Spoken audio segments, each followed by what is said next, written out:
Hey everyone, recently Magnus gave an insane performance at the Grenke Freestyle Chess Open where he finished with 9 out of 9 points and a performance rating of 3,385. Now, this is crazy stuff even for a player like Magnus Carlsen because usually it's pretty hard to win every game in the classical time control given that there's a lot of time and players can just play for a draw, try to be solid, and it's usually hard to squeeze for a win in every position, and it's pretty easy to drop a half point here and there. However, Magnus has managed to basically beat all of his opponents, and today we'll be looking at one of his specific games where he stitches together a masterpiece on how to attack. So, diving into the position, here Magnus's opponent played b3, trying to get rid of Magnus's knight on the queen side, which looks pretty active and annoying. However, it honestly just creates more dark squared weaknesses on the queen side to be used to attack against the king. And here, not to mention, this also now traps the queen inside the pawn chain, and really it's hard for white to activate his pieces. Not to mention, white's dark squared bishop is on the opposite side of the board, really can't develop that quickly, so it also won't help for any defense if required anytime soon because it's that far away. Meanwhile, black's light squared bishop is pretty active and ready to jump in, and this is what exactly Magnus does in this position. He activates his bishop with a check, and as you can already see, he's deep into white's position, and here the king and queen are suffocating. And it looks a bit iffy for black first because his knight is hanging, which is tied down to defending the dark squared bishop, which is also attacked by white's queen. But in this position, Magnus had everything planned out, and he plays queen h5, danger levels, basically creating a threat that's equal to or more than the threat that your opponent just made on you.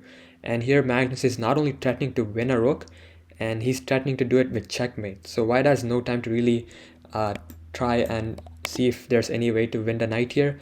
Here, white has to respond to the threat, and he moves his rook up, rook d3, trying to basically keep control of this knight still by looking at the d2 square while also controlling the d1 square and making sure the black queen doesn't come in. So in this position, what does Magnus do? He still continues to create threats again. Again, he's threatening to checkmate with queen f1, and white has no time to look at this knight. He has to go back with the rook again, and now Magnus uses the tactic of basically danger levels, and he plays knight d2 check, and again white can't take because then he's getting mated, so he has to move his king, and now Magnus also saves the bishop in time.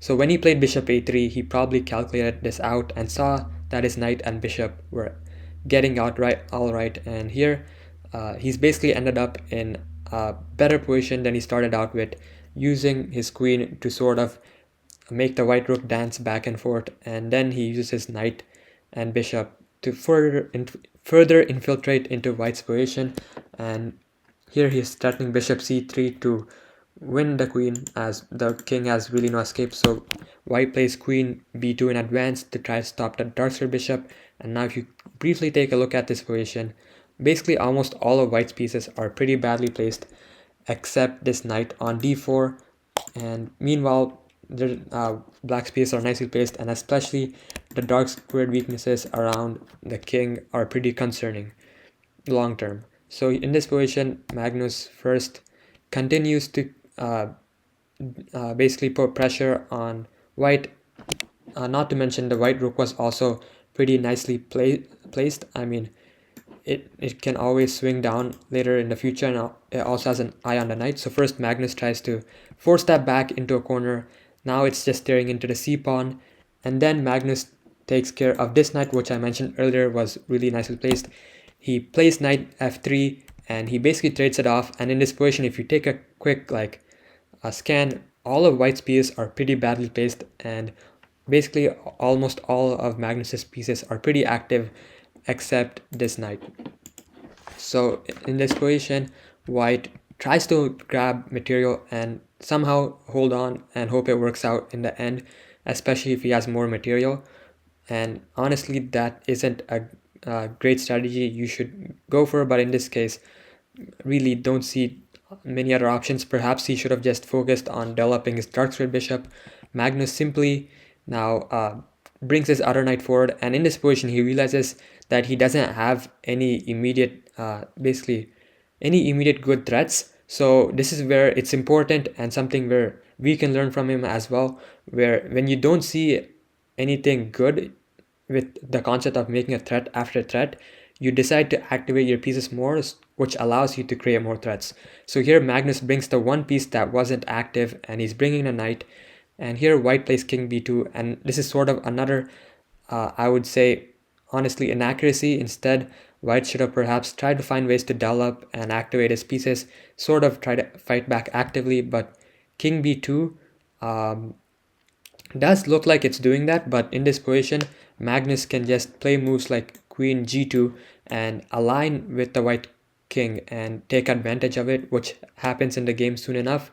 First, he plays bishop d2, further pushing the rook into the corner, and once that happens, he plays queen g2, and the threat of bishop e4 and targeting this c2 pawn is pretty fatal, especially given white has no light squared bishop, and their rook is also cut off from defending. Here, white finally decides to dial up the dark square bishop and activate his pieces, but by now it's too late because Magnus is already creating huge threats which really can't be stopped. This queen again, at first it was stuck on the other side of the board. Now it came out, it went for pawn grabbing, and now it's trapped by like its own dark square bishop, and also white's dark square bishop looking at c3. So it really can't help in on trying to protect the c2 pawn. And after white plays bishop c3, trying to trade some material off and hopefully bring his queen in, Magnus just drops back, keeps this bishop awkwardly placed, this queen is awkwardly placed, this rook is in the corner and it has no bright future anytime soon. More importantly, Magnus is threatening to take on c2, and it's actually forced mate in a couple of moves, and white resigns. So what can we learn from this game? It's about basically finding ways to make threat after threat, even in positions where it doesn't seem like you can, by using concepts like danger levels and some move order tactics.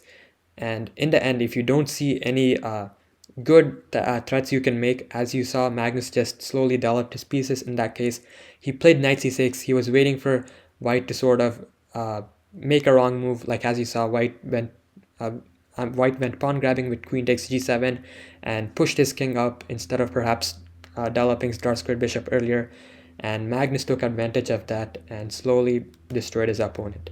So I hope you learned something today, and see you next time.